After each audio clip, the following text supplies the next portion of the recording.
Bump that bass.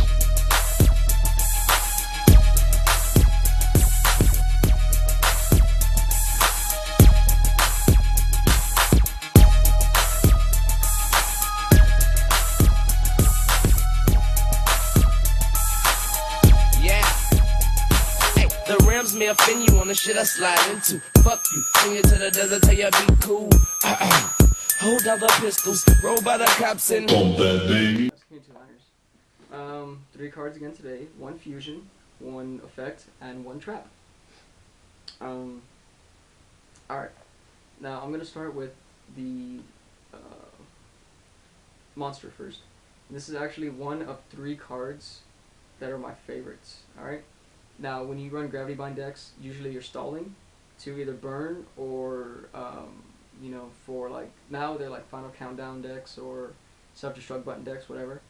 But with this deck, you Gravity Bind and you just kill every single thing that comes out. Combine that with Macrocosmos, and you're going to be killing the shit out of your opponent.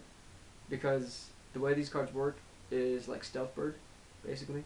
That's a good card, by the way, I need to get some of those. If you guys have those, let me know. Swarm of Locusts, we'll say. Swarm of Locusts for the first one. Level 3 Dark Insect. Once per turn, you can flip it face up and activate its effect. You can flip this card into face down defense once per turn during your main phase.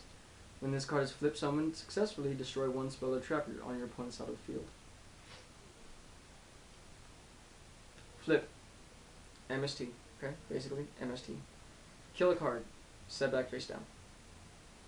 Do you know how awesome that is? Back in the day, this deck was like damn near unbeatable. You'd run one Swarm of Locusts, one Swarm of Scarabs, which is the same thing but with monsters, and a Stealth Bird if you wanted. And it would just, like, oh my god, that if anything, that was Break Face, just because it was a slow, fucking torturous death. No spell or traps, you know, anything set, kill it. Even now, if you run it now, just because they have counter everything, it would do pretty well, honestly. I might just build the deck like that. But, I mean, it was just awesome, you know. Kill a spell or trap, kill a monster. Different turns. Kill a spell or trap, kill a monster, do 1,000 damage. And, I mean, every turn you can divvy it up. I mean, I remember playing people and they would run this deck. I mean, I didn't debut it, but, I mean, people would run this deck. And, I mean, it was so torturously slow and it would be like... And, oh, man. It was just one of those things, you're just like, you'd run against it. And back in the day, I mean, the game was much slower. But I mean, it was just one of those awesome decks, and you know, it was just so fun to play, not play against. So yeah. Anyway, so next up, Remote Revenge. This card is seeing a little bit more play now. It came in Dueling Genesis, which is honestly, in my opinion, one of a very good set, basically. Basically, it says activate only when a monster you control is targeted by a spell, trap, or effect monster's effect that destroys one monster in the field. Hornet, you know who you are. Switch to targets an appropriate monster your opponent controls. Great card. They drop a Hornet, you activate Remote Revenge, they kill one of their own cards. Usually another card. Something without Hornet, you know, kill Gigamantis, Gigaweaver, whatever you want. Just kill something, you know. Why not? Honestly, I was thinking about running it. A tiny bit situational, but still a very fun card to play. It's like Magical Arm Shield, but you kill something instead of, you know, you have to wait for two monsters to be out on their side. But I mean, a very good card, again, something you guys should look into. Just because it's common does not mean it's not good. I mean, remember that. Alright, and for my last card, Ultimate Axon Kicker. If y'all know Psychics, y'all know this card. And I'm just doing that just to show you. I think it's a level 10. Yep, level 10 Light Psychic Fusion. One Psychic Synchro, one Psychic Monster. Cannot be destroyed by card effects. Combine it with a Mist Body, unbeatable. Okay. During battle between this attacking card and defense position monster whose defense is lower than the attack, inflict the difference as battle damage, so it has a piercing effect.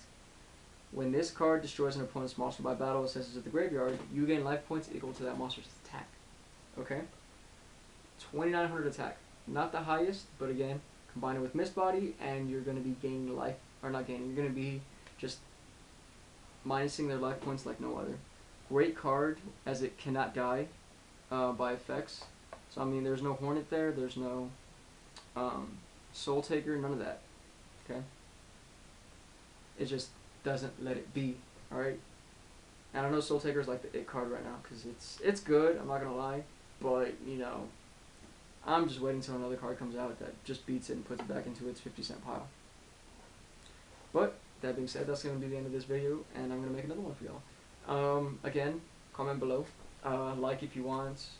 You know, nobody really likes to see their videos disliked, so but hopefully by now, I should be getting close to the 100 video mark within like 10 to 15. If you guys have any cards you'd like me to review or anything like that, comment below. I'd like to do a highlight card, you know, highlight and then just talk about it for like 5-10 minutes. Maybe not 10, but like 5 minutes. Just for y'all, just so I can show y'all a little bit more insight, because I try to keep these videos short, just because I know I don't have the biggest attention span even when I'm editing. So I'm like, anything over 5-7 minutes at most, I'm just like, even when I do deck profiles, I really hate to make it like 10, because I don't want to make a deck profile in 3 parts, each 7 minutes. So I kind of compromise, and I'm like, alright, 1 10-minute video, 1 10-minute video. But that being said, that's going to be the end of this video, and you know what, till I see y'all again, yo.